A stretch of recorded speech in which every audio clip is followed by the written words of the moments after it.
Hi there, Robert John Hadfield here again from Audiomover, making another video about a really classic album.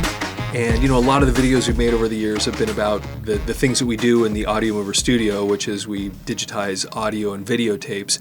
And so I don't really ever talk about records in our videos, but thought it'd be fun to make a few talking about a different type of analog media, which is records.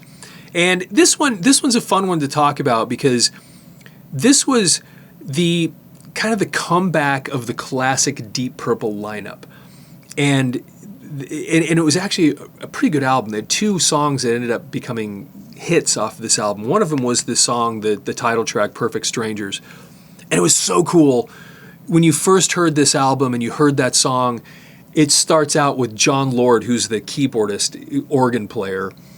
And he's just laying on that B3. Da, na, na, na, na, na, na, na. I mean, it's so powerful, distorted, raunchy, running through that Leslie speaker. Oh my gosh, it's just great. And if you loved Deep Purple and that sound that John Lord would get, you heard this album and you were instantly in love just because of that. And the song it was a great song. Perfect Strangers was a really, really cool tune. And then Ian Gillan came in on the vocals, and it was just like all the Deep Purple stuff came back together. So it was a very simple cover. The DP, Deep Purple, Perfect Strangers down here in red. I remember when this came out, and it just really looked classy to me. I'm a teenager at the time, and I thought that looks so cool. I loved it. So I bought the album. And it was interesting because at the time, Deep Purple was kind of before my time. And so I was a teenager buying this album, but I knew that they were important. And, since then I've became really into Deep Purple, after that. And then now I appreciate a lot more of their stuff since then. And they have such a complicated history. If you know anything about Deep Purple and the winding, this person went and played in this band, and they played together here, and then they did this, and they went here, and I mean, it's unbelievable, the family tree of Deep Purple. And that's why this was kind of important, because the classical Deep Purple lineup came back to do this album together. And so let's flip it over. And you get a picture, they made sure that you'd see on the back of this album that each one of the classic members were in this album. Of course, there's Roger Glover. Roger Glover was the bass player. He was also a great record producer.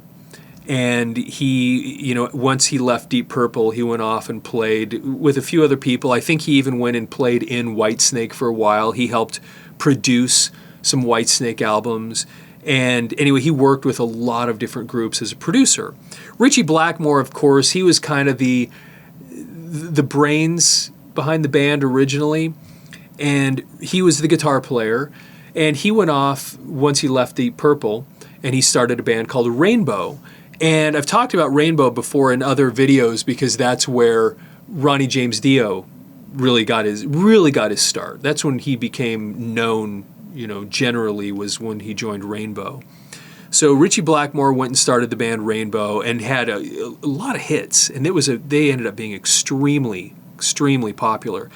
And Ian Gillan had moved on and done, I don't think he did this after, I think he did this during Deep Purple, but if you see the original Jesus Christ Superstar recording, the one in the brown, if you've ever seen the one with the brown album cover that just says Jesus Christ Superstar, has little cherubs on it, that Jesus Christ, the guy that plays Jesus Christ, believe it or not, on that recording, Jesus Christ Superstar, Andrew Lloyd Webber, same thing, is Ian Gillan, singer for Deep Purple, was the original Jesus Christ and Jesus Christ Superstar. But he went off and also sang for a while in Black Sabbath.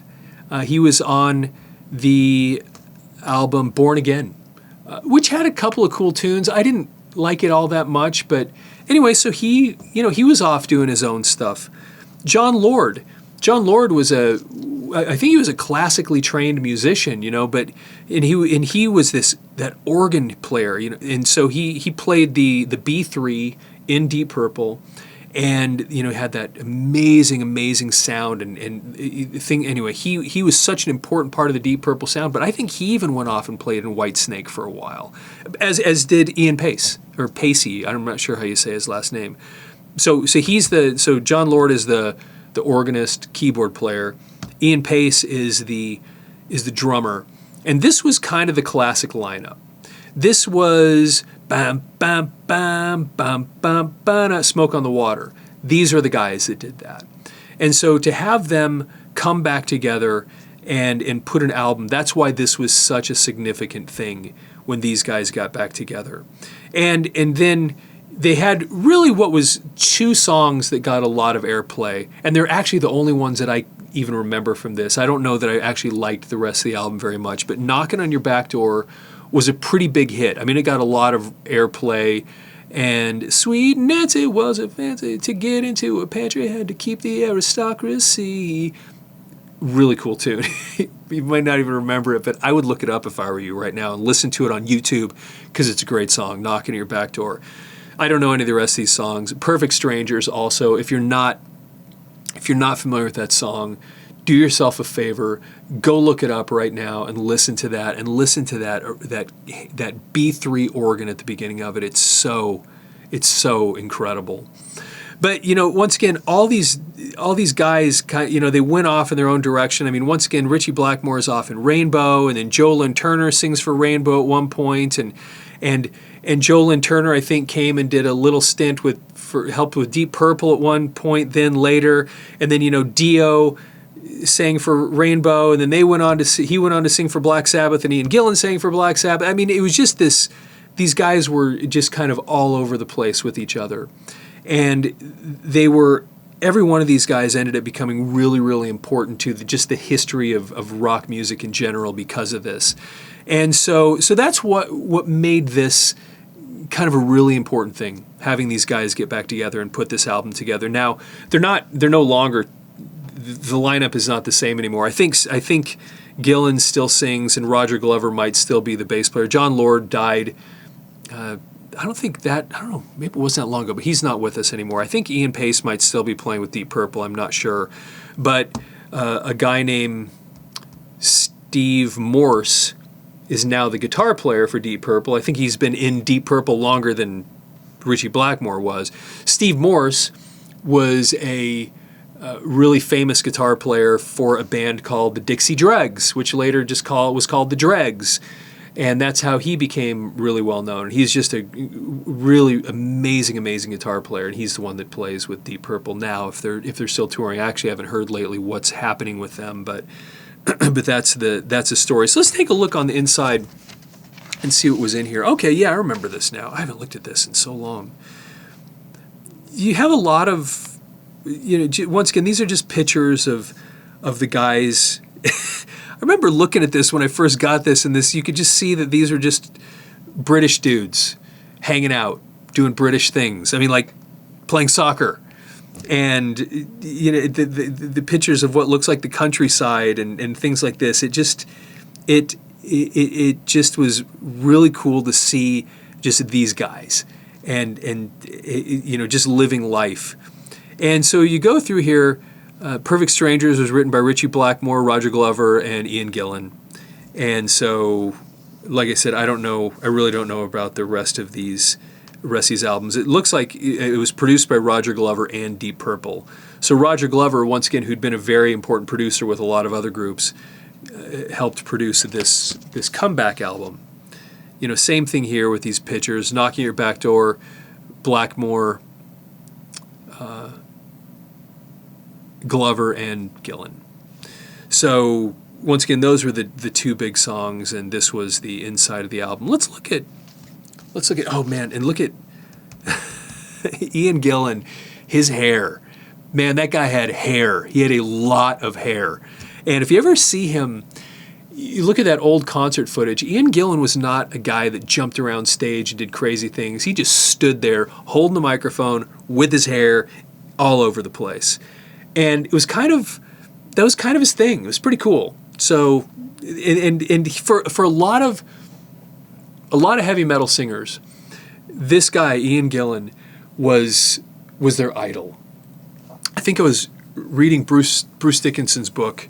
I think it was him that was talking about meeting Ian Gillan. It was just meeting his idol. Ian Gillan was such an important singer from that early era of heavy metal. And so, because these guys were contemporaries of bands like Black Sabbath, for example, and so this was, anyway, he was a very, very important, all these guys were important. Richie Blackmore, very important guitar player, etc., went on and did so many things. Okay, so this is just kind of a standard, typical Mercury label. So anyway, Deep Purple, Perfect Strangers. So anyway, like I said, this is a really cool album. It's a cool album to have. It's very important in rock music history, like I said, because it was these guys kind of coming back together and starting to make music again. And it didn't last long. They put this out. I think they may have had one more after this that they did with the classic lineup, and then that was it. And they kind of once again went off in their separate ways and are doing their own things. And so anyway, that's a pretty cool album. So once again, if you like these videos, please subscribe to the channel, please, and leave any comments that you have. If you have other albums, I've got thousands of them that you'd like to talk about, like to hear a little bit of the history of. Just let us know. We'd love to sit down and do more of these things for you. And of course, if you have old audio and videotapes and you need to convert them to digital, and you do, or you know somebody that does, please send them to audiomover.com, where they can get started on that and make sure that you don't lose those really important pieces of your personal history. All right, with that, have a fantastic day.